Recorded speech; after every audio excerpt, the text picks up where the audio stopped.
opportunity to watch the death of Superman. Stop us and now major spoilers. Here we go. Listen, first off, man, Warner Brothers Animation. My gosh, man. Everybody, man. This was absolutely a masterpiece. Absolutely, 100% a masterpiece. One of the best DC animated films I've ever watched, man. First off, let's talk about the ending, okay? The beginning of the film, we were introduced to like I'd say 10 or 15 characters, man, from Superman mythology. All right, so I was thinking to myself, I was like, you can't just mention these names without it having some sort of weight to it. And then all of a sudden, as I'm watching the credits, man, you have a post credit, you have a mid credit, and then you have a after credit scene. All right, so this was for me. It was like WB was saying, okay, you know what? We had a trilogy of films. We had Man of Steel, we had Batman versus Superman, we had Justice League, but something didn't go quite right. Obviously, with the critics and everything, and how much money we made. So we needed to do something, different. All right. So they know for a fact that Warner Brothers, DC animated films, all that stuff. It's always A plus, man. It's perfect. All right. So I think what they're doing now, man, is they're gonna make probably a series of this, man, like a trilogy. It has to be, man, because there's no other explanation for this scene, man. Like I was saying, I don't want to spoil too much, man, but there is there's two additional Superman that are coming. One is coming into this universe, and one is creating his uniform, if you will, for this universe. So it was pretty cool to see that, man. And I was actually really excited because I said when they said his name and they introduced the character, I was like, this is perfect. All right. So he already has the S on his chest. All right, you knew who he was. I mean, he's probably been in the game for like 50. I'd say at least 50 or 60 years in the game as far as Superman mythology and lore. I say at least 50 or 60 years. Um, his story, his backstory, everything is so important, man, for this character because it introduces what I've always wanted to see in a Superman. Okay, and that is diversity, man. There has to be, as we go on and we get older and generations come and go, we have to have more diversity, man. They did a really good job with this.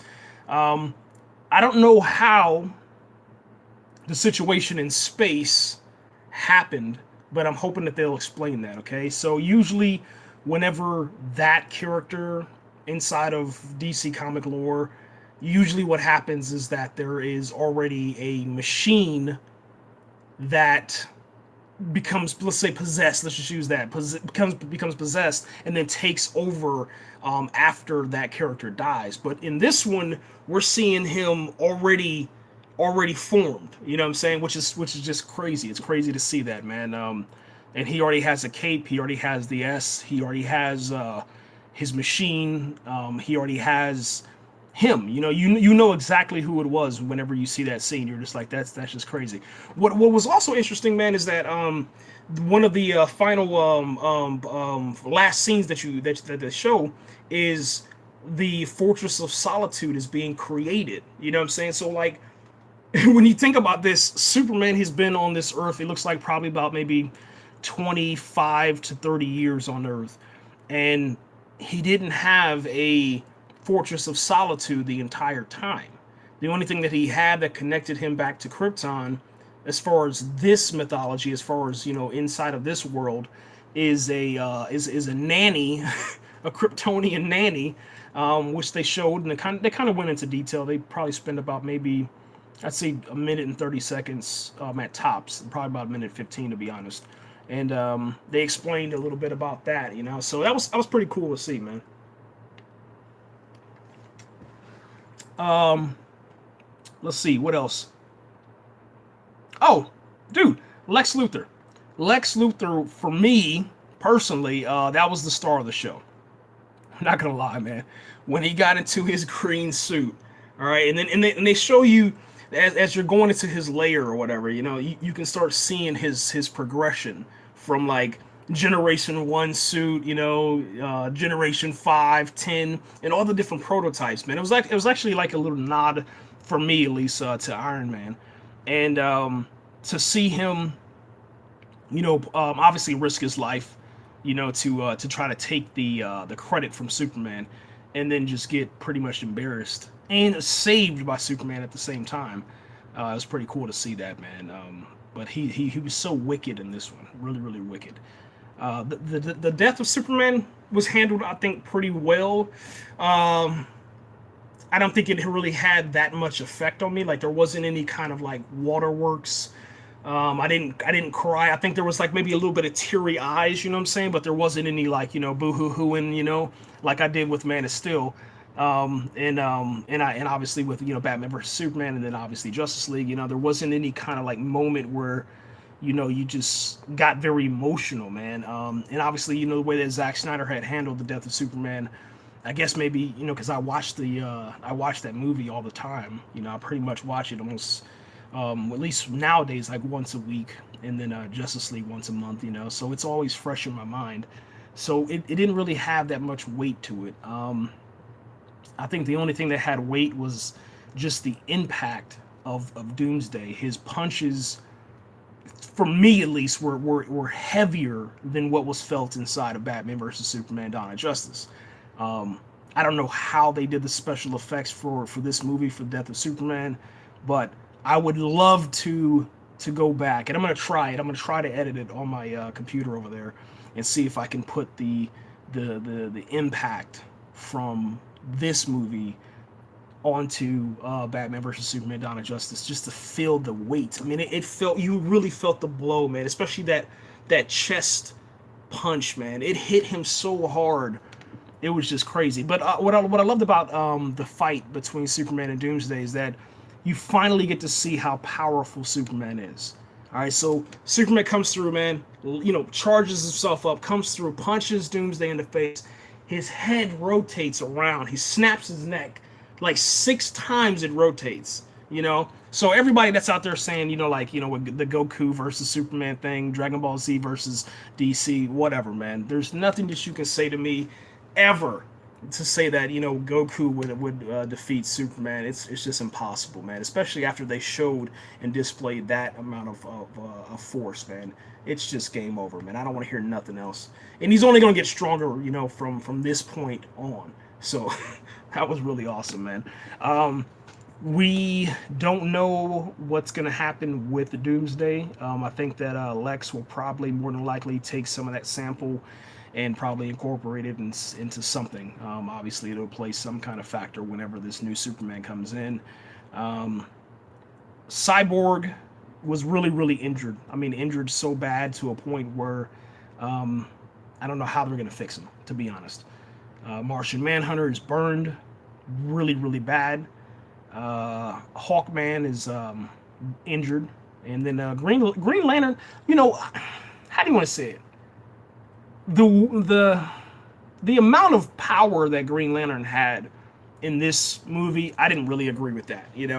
I think it did a really disservice to Hal Jordan fans. I mean, he was worthless, man, and I don't know. I was I kind of enjoyed it, because I'm not really a fan of Hal Jordan. I'm a fan of John Stewart, and I think that he's just a better Lantern. Not the best Lantern, but just better than Hal Jordan.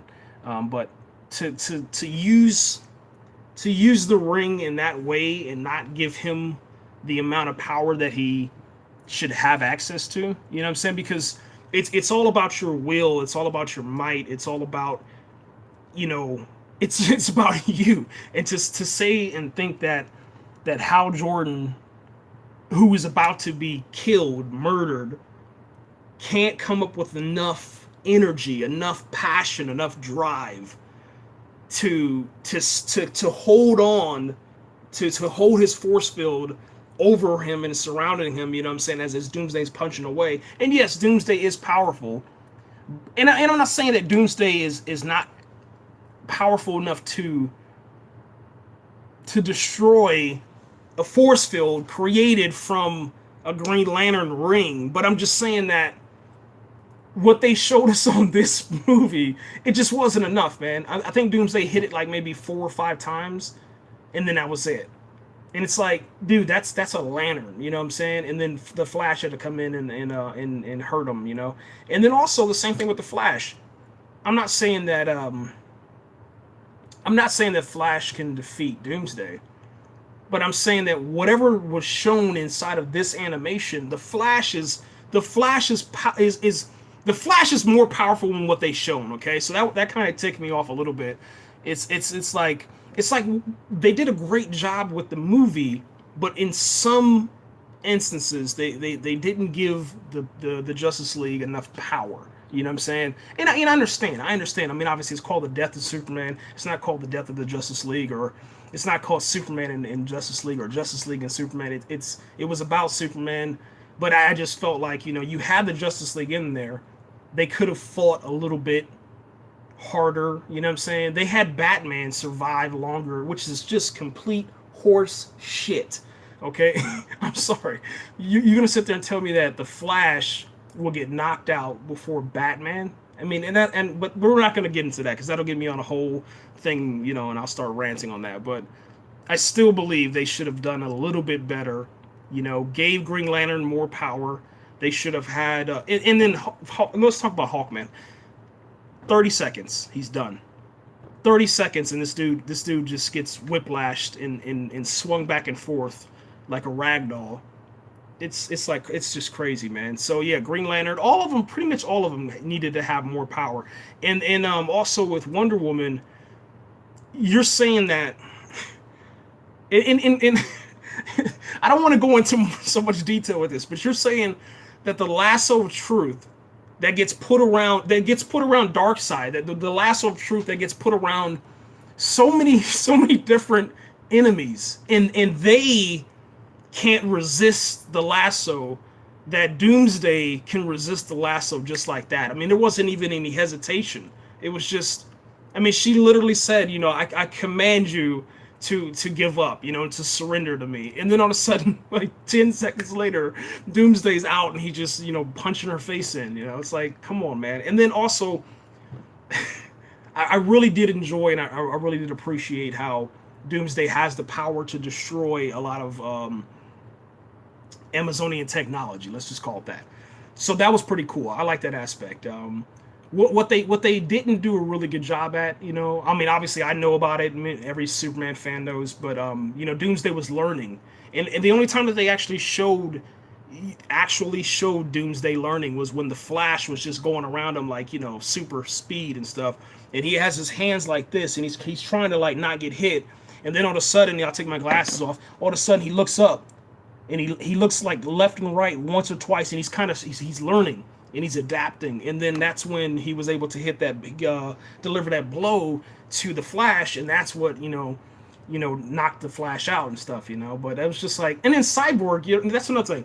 Cyborg was so weak, man, and I don't get it. I don't understand. I'm not saying Cyborg should be like so strong, but at the beginning of the movie, inside of this universe, we're just talking about just this universe, he said there's a piece of technology from the mother box, and then he says it out loud for us, the audience, you know, who's experiencing this universe for the first time. He says, I'm made out of this technology, you know, I should know, you know, how to use it, and I should know its limits and maximum power, all that. And then and then out of nowhere, he gets like ripped in half. Like, it rips his leg off again, they rip his arm off, they rip his chest piece off, and he's just rendered useless. And I'm sitting here like, this is Cyborg we're talking about, man. You know, it just tripped me out. And then the last one was Martian Manhunter, man. We'll talk about him for just about maybe 2 minutes. If you're a fan of Martian Manhunter like I am, all right, Martian Manhunter was worthless. 100%. The only thing he was able to do, listen to this. Batman's like, yo, Martian, we need your help. He comes in there. The only thing he starts doing is like phasing out to where, you know, if you're trying to punch him, your hand's gonna go through him, okay? And as he's doing that, he's trying to get a read on Doomsday in his mind and stuff. And Batman asks him, he said, what's his mind like? Martian Manhunter's like, I can't read his mind. His mind is just focused on anger and the fight. I'm sitting here like, dude, we know this. The rest of the Justice League knows this. You're worthless. You're completely 100% worthless, man. I don't know. I just don't know who approved the script. They should have said something like, I don't know, maybe, I can't read his mind because it's blocked with some sort of technology. Maybe like, when he starts reading it, you can show him trying to read his mind, then it bounces off and he gets shocked or something like that. Like we've seen in previous iterations of Martian Manhunter's powers, man. But it was just, I don't know, man. Some of those moments were just, it was just a trip, man, to see that. I liked how Lex Luthor, man. I liked how his power, his just endless amount of money, and there was a moment where they made a joke, man.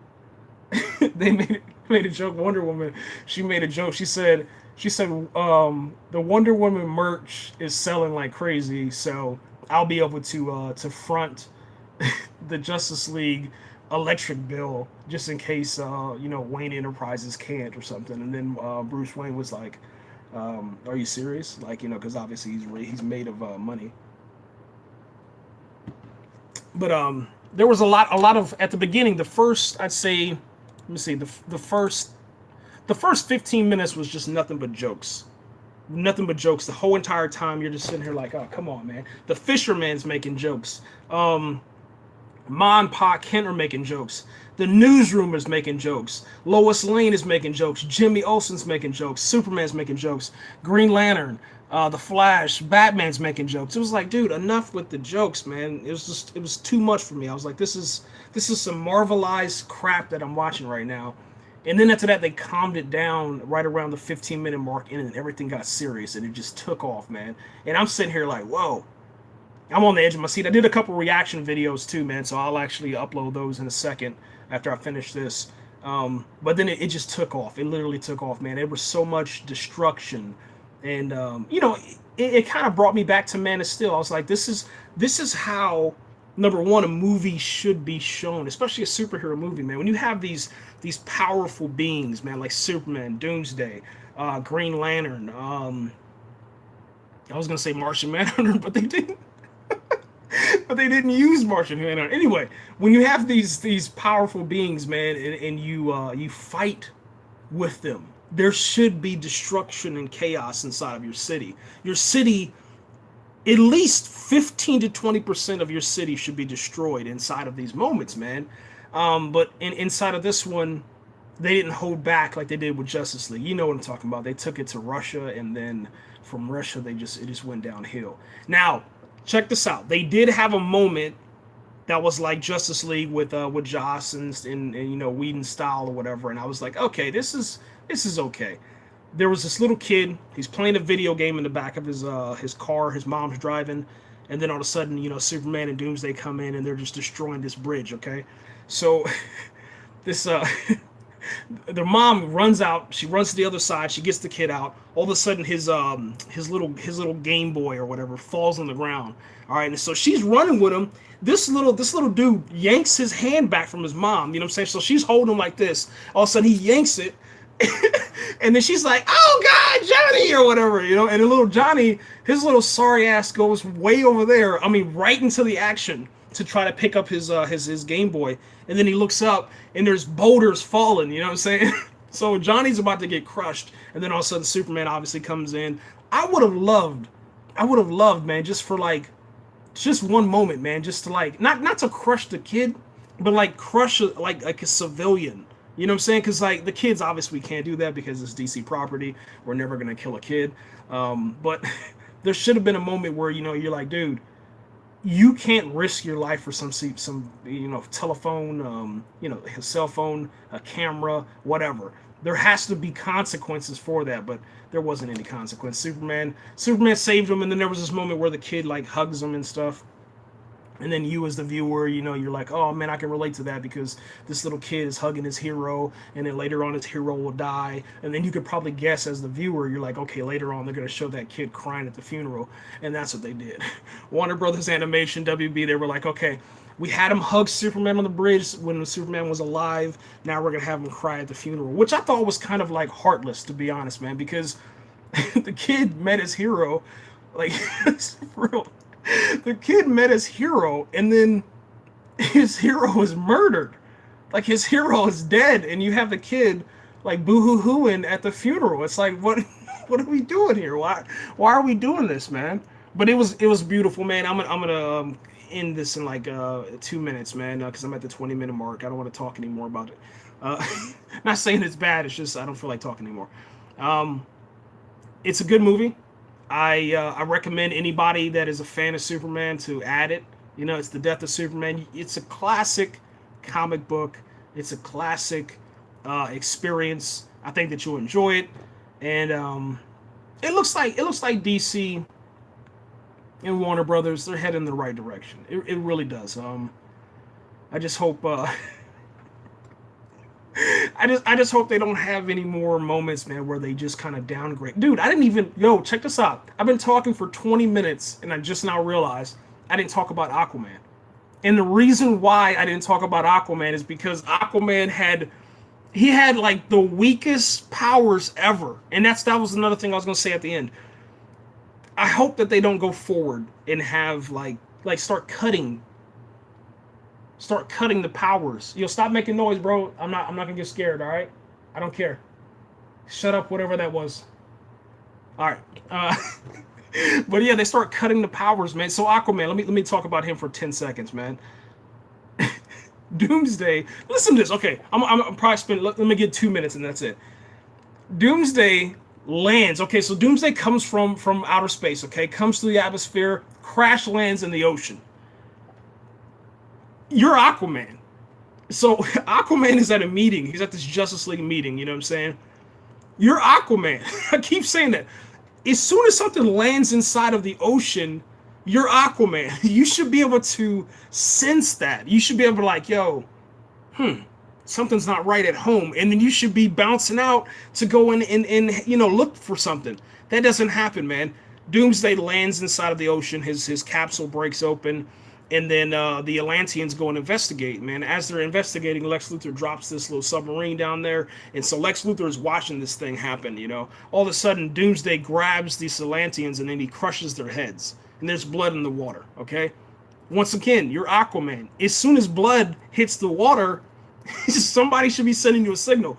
A dolphin, whale. You know what I'm saying? Some of your brothers in Atlantis, like something should happen, and it doesn't happen. It doesn't happen. All right. So, long story short, when Doomsday's attacking the city and he's knocking out the Justice League members, Aquaman comes out of nowhere and he stabs he stabs Doomsday in the chest with his trident. The trident sends electricity through Doomsday and electrocutes him.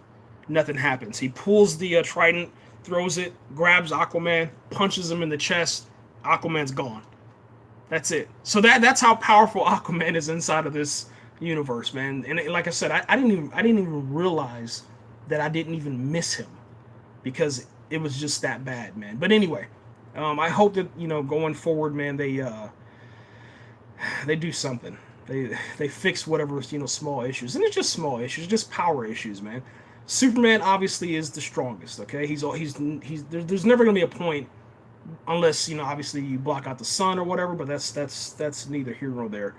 Um, there's never gonna be a point where he's weak, so you have to do something, man. You gotta start tweaking those. You gotta start tweaking the powers. You have to, man, because you can't have one movie where Wonder Woman is stronger than Superman, and the next movie Wonder Woman is weaker than Superman, and then you have another movie where Aquaman is 9,000 times powerful than Superman, Wonder Woman, Martian Manhunter, and all of them combined. You got to start playing with the cards or whatever, man. But that's it, guys. We're out of here, man. That was a review, man, for The Death of Superman. If you did watch it, leave your comments and all that good stuff, man. I'll be reviewing Incredibles 2 probably Sunday. I already watched it. It was a good movie, but that's neither here nor there.